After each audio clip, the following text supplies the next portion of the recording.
Ahoj, tady Honza Kulíšek a mám pro vás AI denně. 8 čerstvých AI novinek. Bývalý manažer Google předpokládá, že brzo naše sexuální partnery nahradí hyperrealistický robot s AI. Ponoříme se do virtuální nebo rozšířené reality, zažijeme něco tak reálného, že to nerozpoznáme od reálného světa. Pokud ještě vznikne propojení mezi mozkem a počítačem, viz firma Neuralink od Elon Muska, tak stimuly v mozku můžou úplně nahradit potřebu sexu, stejně jako to známe z filmu Matrix. AI robot by sice dokázal být přesně podle našich představ, včetně úchylek a nejdivočejších fantazí, ale stále je tu velký problém ohledně etiky. Pillow talk, neboli intimní rozhovor s partnerkou nebo milenkou, se může v AI dominantní budoucnosti hodně změnit.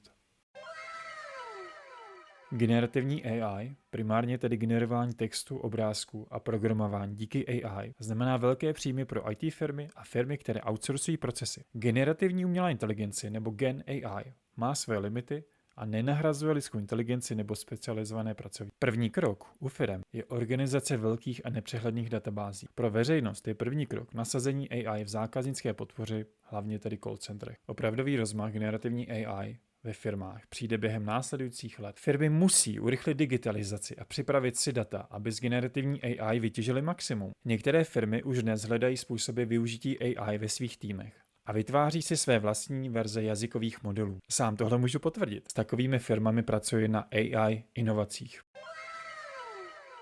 Shopify je firma, kde si kdokoliv může vytvořit svůj vlastní e-shop a podnikat online, bez investice 20 nebo 30 tisíc korun do vývoje vlastního e-shopu. Zaměstnanec porušil mlčenlivost, aby řekl světu o strategiích a kontroverzních rozhodnutích v Shopify. Shopify potichu nahrazuje lidi pomocí umělé inteligence a nebo pomocí levných brigádníků. Shopify spustilo AI pomocníka pro e-shopy s názvem Sidekick. Zákazníci, což jsou e-shopy, trpí větší prodlevu v komunikaci, protože Shopify zredukovalo tým zákaznické podpory a směřují zákazníky na AI chatbot. Zbylí zaměstnanci dostali naloženo více práce bez úměrného zvýšení platu. Tohle vede k vyhoření a taky k odchodu z firmy z důvodu stresu.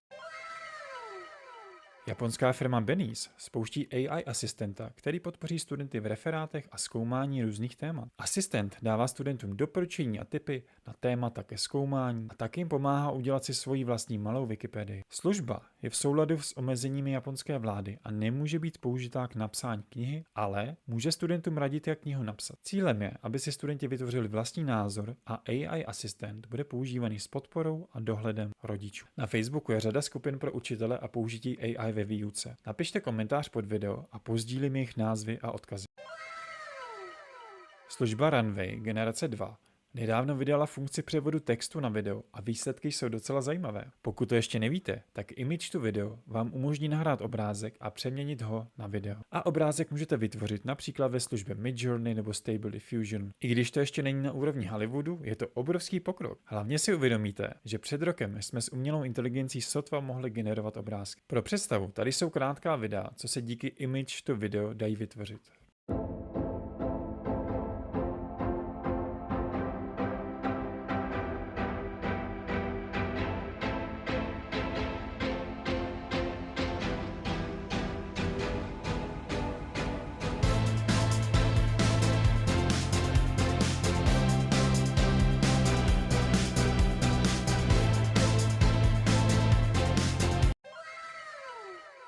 Potom, co ChatGPT zhoršil svůj výkon u modelu 3,5 a 4, tady máme dvě pozitivní zprávy. Za prvé, ChatGPT spustil mobilní aplikaci pro Android. Konečně jsme se dočkali, i když teď díky horšímu výkonu od ChatGPT dost lidí odešlo. Pokud Android aplikaci chcete, tak jděte do Google Play. Mně to zatím ukazuje jen možnost se zaregistrovat. Druhá pozitivní zpráva je, že ChatGPT je sice hloupější, ale my mu můžeme zaslat až 50 zpráv každé 3 hodiny. Jejda! Firma Fable Simulation vytvořila AI nástroj s názvem AI Showrunner, který dokáže vytvořit celé díly seriálu South Park. Pomocí promptu se dá vytvořit nový díl s postavou založený na hlasu a vzhledu, který do softwaru nahrajeme. Tvůrci South Park už AI nástroje testovali. Konkrétně v sezóně 26 testovali hlasy, které byly vygenerované pomocí AI. Firma Fable Simulation jedná s filmovými studii, aby mohli uvolnit nástroj AI Showrunner a fanoušci si mohli tvořit své vlastní díly.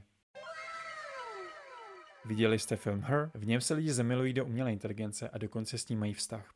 Protože mám rád sci-fi, tak jsem film viděl a po jeho shlédnutí jsem se dozvěděl, že existuje aplikace Replika, která funguje velice podobně. Tohle bylo někdy v roce 2017. Replika se mě denně ptala na různé otázky, odpovídal jsem a ona se učila o mě víc a víc. Ale nejenom, že se učila, ona se stávala mnou. Asi po týdnu jsem to nechal být. Ale je spousta lidí, kteří si s Replikou píšou týdny a měsíce, dokonce s ní mají vztah. Ať už je berou jako nejlepšího kamaráda nebo cítí platonickou lásku. Během těchto více než 6 let Replika hodně vyrostla. A dneska má přes 10 milionů stažení a lidi za předplatné zaplatili 60 milionů dolarů, což je 1,3 miliardy korun. Pokud chcete vědět něco děsivého, tak poslouchejte, jak Replika vznikla. Při autonehodě umřel jistý Roman Mazurenko.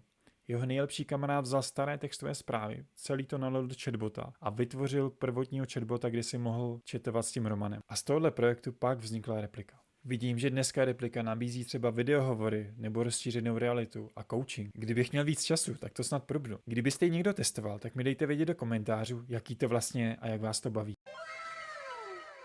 To je pro dnešek všechno. Budu rád za vaše komentáře, odběr a dotazy. A pokud chcete AI používat ve vaší firmě, mrkněte na aivpodnikání.cz. Ahoj!